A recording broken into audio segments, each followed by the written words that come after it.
Hello students, I am Dinesh Gupta. Today I will tell you about the hydrophily.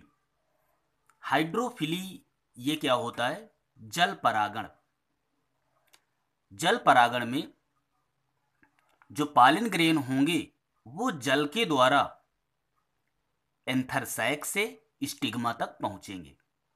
तो यहां पर देखिए बताया गया है कि जब एक पुष्प के पॉलन ग्रेन मतलब जब एक पुष्प के पराग कण दूसरे पौधे के पुष्प के वर्तिकाग्र पर जल द्वारा पहुंचते हैं, मतलब जो पॉलन ग्रेन होंगे वो एक फ्लावर से दूसरे प्लांट के फ्लावर के स्टिग्मा पर अगर वाटर के द्वारा पहुंच रहे हैं तो इस घटना को जल परागण कहते हैं, मतलब हाइड्रोफिली कहते हैं।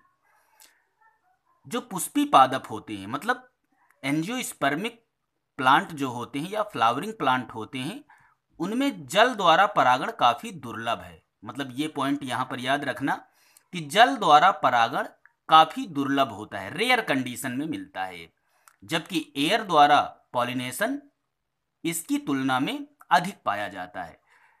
इसमें लिखा है कि यह लगभग 30 वंशों तक सीमित है, मतलब 30 जीनस तक ही ये मिलेगा और वह भी मोस्टली मोनोकाट प्लांट में, मतलब एक बीजपत्री पौधों में ये मिलता है।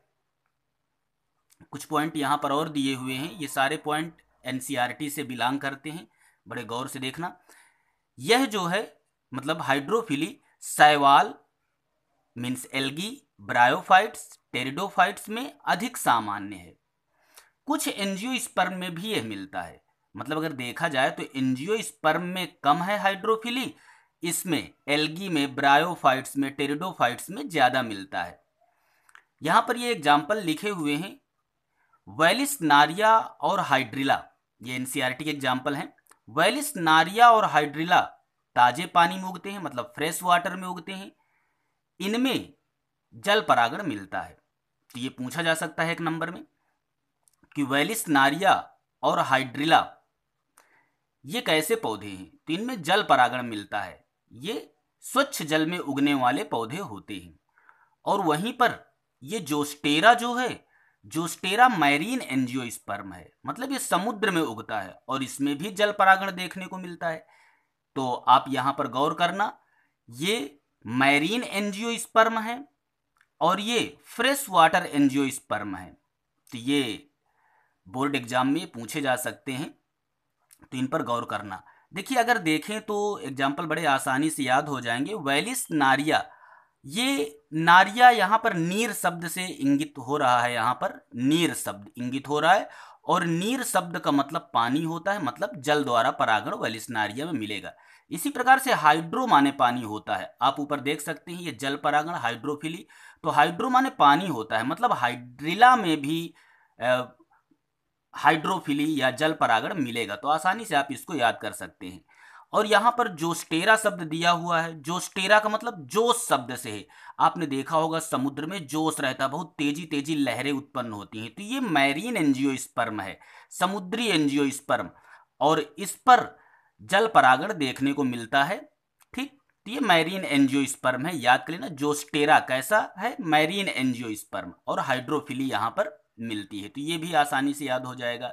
इसके बाद है सी ग्रासेस में, समुद्री घासों में मादा पुष्प जल की सतह के नीचे ही पानी में डूबा रहता है। मतलब जो समुद्री घासें होती हैं उनके जो फीमेल फ्लावर होते हैं वो वाटर सरफेस के नीचे पानी में डूबे रहते हैं और पॉलन ग्रेन को जल के अंदर ही मुक्त कर दिया जाता है। पॉलन ग्रेन भी जल के अंदर ही मुक्त कर दिए जाते हैं। ये पॉलन ग्रेन होते कैसे हैं? लॉन्ग होते हैं, लंबे, टेप लाइक, मतलब फीते जैसे होते हैं, ताकि इनको तैरने में आसानी रहे। और ये जल के भीतर निष्क्रिय रूप से बहते रहते हैं और वहां पर जाकर के स्टिग्मा पर, फीमेल फ्लावर की स्टिग्मा पर जाकर के पॉलिनेशन संपन्न करते हैं। यहां पर यह पॉइंट दिया हुआ है कि पराग कण जो होते हैं मीन्स पॉलिनेशन कैसे होते हैं? लाइट होते हैं, हल्के होते हैं, रंगहीन मतलब कलरलेस, गंधहीन होते हैं और मकरंदहीन होते हैं। और यही विशेषता एनीमोफिली में भी पाई जाती है, तो इसको याद रखना। ये यहाँ पर एनीमोफिली और हाइड्रोफिली में ये समानता है। अच्छा, यहाँ पर ये सब रंगहीन है, गंधहीन है, मकरंदहीन है, इसका मतलब ये है कि यहाँ पर किसी इंसेक्ट को तो अट्रैक्ट करना नहीं है, इसलिए ये इसमें ऐसी व्यवस्था होती है। अच्छा, जो पॉलन ग्रेन होंगे वो वहां पर सड़ सकते हैं पानी में, तो उनके लिए एक व्यवस्था होती है। क्या व्यवस्था होती है?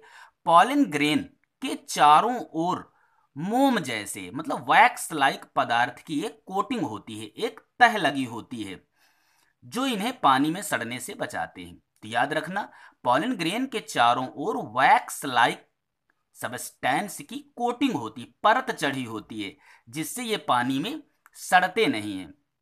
वैसे जितने भी जलोद्भिद पौधे होते हैं, हाइड्रोफाइट्स होते हैं, उनमें वैक्स लाइक कवरिंग पूरे प्लांट में भी पाई जाती है, इसीलिए वो पानी पर सड़ते नहीं हैं।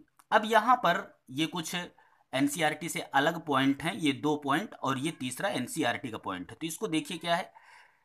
जल परागण जब पानी की सतह पर होता है, मतलब वाटर सरफेस पर अगर हाइड्रोफिली हो रहा है, तो इसे एपी हाइड्रोगैमस कहते हैं। एपी माने ऊपर होता है, हाइड्रो माने पानी होता है, मतलब पानी की ऊपर सरफेस पर अगर पॉलिनेशन हो रहा है तो इसको हम एपी हाइड्रोगैमस कहते हैं। इंपॉर्टेंट, याद रखना। इसी प्रकार से अगर ये हाइड्रोफिली मतलब जल परागण जब पानी के भीतर होता है, पानी के अंदर हो, तो इसे हम हाइपोहाइड्रोगैमस कहते हैं। अभी सी ग्रासेस में आपने देखा है कि इसके जो फीमेल फ्लावर होते हैं वो वाटर सरफेस के नीचे होते हैं। तो अगर वाटर सरफेस के नीचे है और वहां पर पॉलिनेशन हो रहा है तो इसको हम हाइपोहाइड्रोगैमस कहते हैं। दोनों शब्द याद रखना, एपीहाइड्रोगैमस वाटर सरफेस के ऊपर जब पॉलिनेशन हो, हाइपोहाइड्रोगैमस वाटर सरफेस की जब नीचे पॉलिनेशन हो। और यहाँ पर ये एनसीईआरटी का बहुत खास एग्जाम्पल, बहुत खास पॉइंट दिया हुआ है ये, कि वाटर हायसिंथ एवं वाटर लिली ये जलीय पौधे होते हैं। बड़े गौर से इसको देखना। वाटर हायसिंथ एवं वाटर लिली ये एक्वेटिक प्लांट हैं। तो आप समझते हो कि नहीं, इसमें वाटर पॉलिनेशन मीन्स हाइड्रोफिली मिलनी चाहिए, लेकिन ये अपवाद है। इनमें पॉलिनेशन जो होता है वो एयर द्वारा या फिर इंसेक्ट द्वारा होता है। बहुत खास पॉइंट है, इसको याद रखना। Water hyacinth and water lily aquatic plant होते हुए भी, मतलब जलीय पौधे होते हुए भी, इन पर जो पॉलिनेशन होगा वो एयर पॉलिनेशन या फिर इंसेक्ट पॉलिनेशन मतलब एनीमोफिली या एंटेमोफिली होगा। तो ये यहाँ पर याद रखना।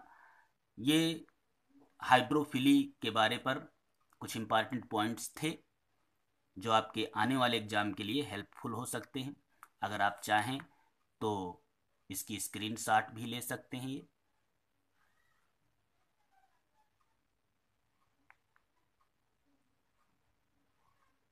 Thank you for watching.